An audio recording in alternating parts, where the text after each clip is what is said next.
Voilà, bonjour chers compatriotes, chers panafricanistes. Je me trouve ce matin, le 22 octobre 2024, devant la tombe de notre frère Félix Roland Moumié. Et donc je vais vous présenter l'état de cet homme un an après.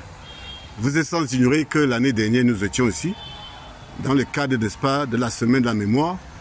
Vous êtes sans ignorer aussi que Moumié fut assassiné à Genève le 3 novembre 60. Donc nous sommes revenus en Guinée pour préparer la commémoration de l'assassinat de notre frère. Alors je vais vous présenter l'état de la tombe. Il se trouve que la tombe, entre-temps, un an après, il y a encore des travaux de réfection à effectuer.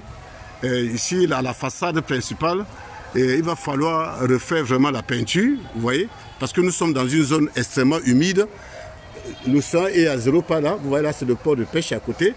Donc il y a une forte pluviométrie ici et nous sommes obligés chaque année de venir refaire la peinture. Vous voyez donc que sur la face principale, il faut vraiment refaire la peinture. Bon, je vais essayer d'aller à ma droite. Sur ce mur-là, il faut tout simplement nettoyer, payer quelques femmes, quelques bonnes femmes, des volontaires qui viendront nettoyer les carreaux, que ça soit propre. Mais par contre, au niveau, n'est-ce pas, de la dalle là, il faut mettre les carreaux. Vous voyez que l'humidité est en train d'abîmer la dalle. Regardez. Cette fois-ci, nous avons estimé qu'il faut plutôt mettre les carreaux. Comme ça, on aura plutôt le temps à venir faire les travaux de peinture. Vous voyez donc, tout ça, ça nécessite qu'on mette les carreaux. Vous voyez?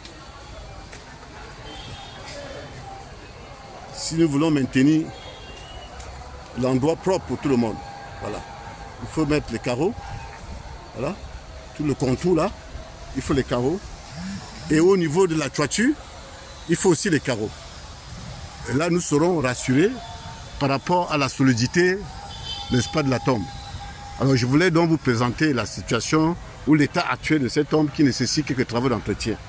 Et comme d'habitude, nous comptons sur votre bonne volonté, qui s'est toujours manifestée. Vous êtes sans ignorer que je suis là avec l'un des bénévoles qui s'occupe, n'est-ce pas, de l'entretien de cet homme. Ce sont nos compatriotes guinéens, monsieur Sini Camara. Franchement, ces gens travaillent sans salaire.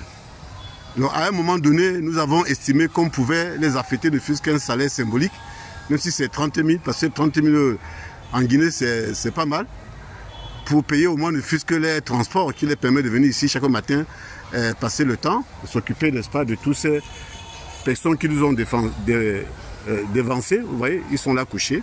Il y a des Africains, il y a des Européens, ils sont nombreux ici. Mais la partie qui nous préoccupe, qui nous intéresse le plus, c'est la tombe de notre compatriote. Alors je lance un appel depuis Conakry à toutes les bonnes volontés pour qu'on puisse maintenir cet endroit propre. Merci beaucoup.